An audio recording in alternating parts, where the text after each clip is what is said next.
When you do in-home sales and a one-call close like selling home improvements, it's easy to get excited when you get buying signs during your sales call.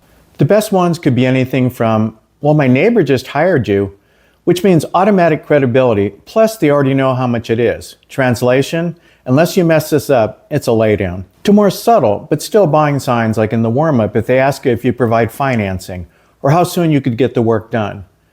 There are other buying signs that are sometimes hidden, but just as real. Spoiler, it's not what you think, so they're almost like secret buying signs.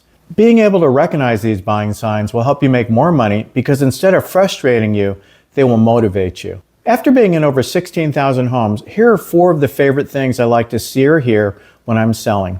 It's important to know these because until you recognize them and what they mean, you might give up too soon when instead you should be pushing harder. Listen to hear all 4 so you don't miss anything, especially the last one as it's the biggest one. The first buying sign I like to hear is when I first get there and they start by saying, well, I just want to let you know that I'm definitely not buying anything today and I'm just looking. Or some variation of that like, well, I told the person on the phone that I wasn't doing anything until next century, but they said that was fine. The main reason I like to hear that, and you just have to trust me here, is my experience. After doing this for 35 years, I know that when I hear that, it's usually a sale.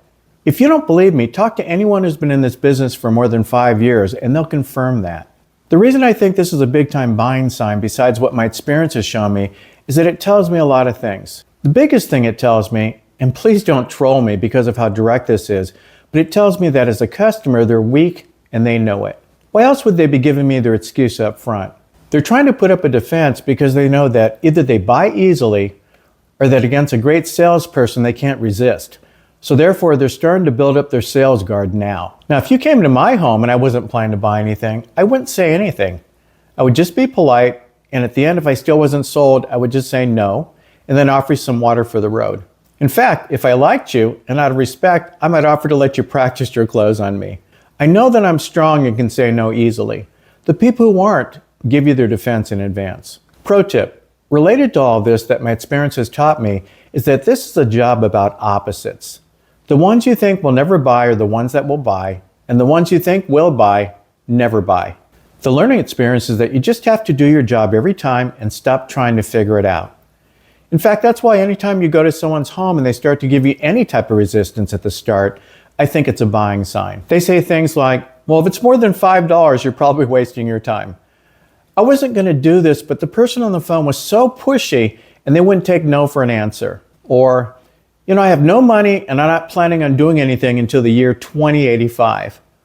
Or they start to complain at the start how pushy the other salespeople were that came to their home earlier.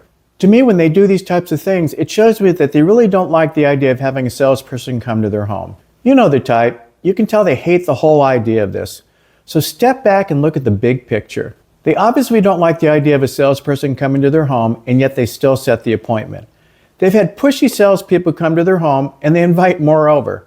To me, that's a big-time buying sign because if they're willing to subject themselves to something they don't like, then it means they really want it. When you recognize this, something you once hated becomes something you recognize as good. Once you get past the initial resistance, you've got a sale waiting for you. If these videos are helping you, I cover this and everything else you need to succeed in my training program, The Art of Selling Home Improvements. The link's below. The second buying sign happens when you're in the close. The buying sign is that people start asking questions. When they start asking questions in the close like, well, how soon can this be installed? Or what's the interest rate on the financing? It means they're close to buying. The biggest one, it means you're really close, is the infamous, is this your best possible price? In general, it's the last thing someone says before they agree to do it. When you start hearing buying signs like this in the close, it means you're close, and after answering the questions, it's a great time to ask for the order. The third buying sign that happens is if you have a today discount or some way of creating urgency, and the customer complains about it. Well, I feel like you're putting me on the spot. Or, you mean if I call you back next week that I can't get the same price? What if you didn't have to come back and I went to the office to write this up? The reason I call this a buying sign is that if they didn't want it, they wouldn't be complaining about it. Doesn't that make sense? If they weren't planning to buy, why would they care if you offered a today discount?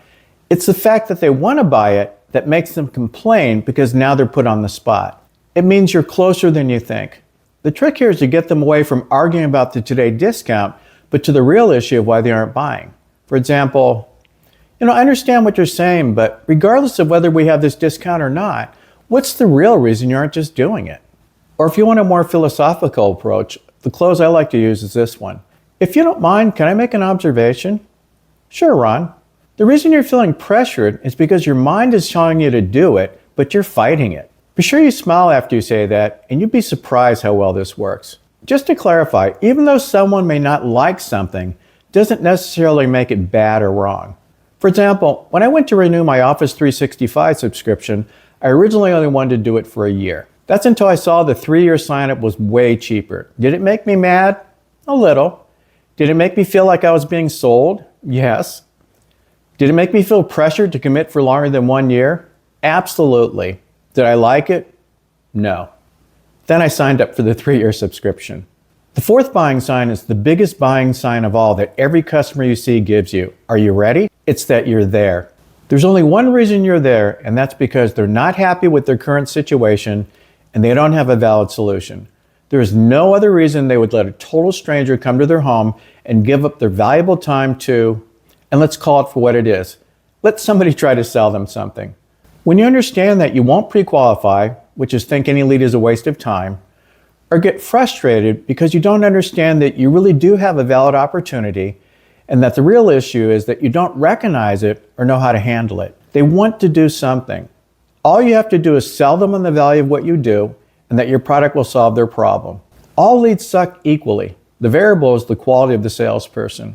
I hope these tips have given you more insight to what's really happening in the home and help you make more money. If you want to dig deeper into this topic, check out my video on Is This a Good Lead? Or check out the playlist on One Call Closing listed above. Happy selling!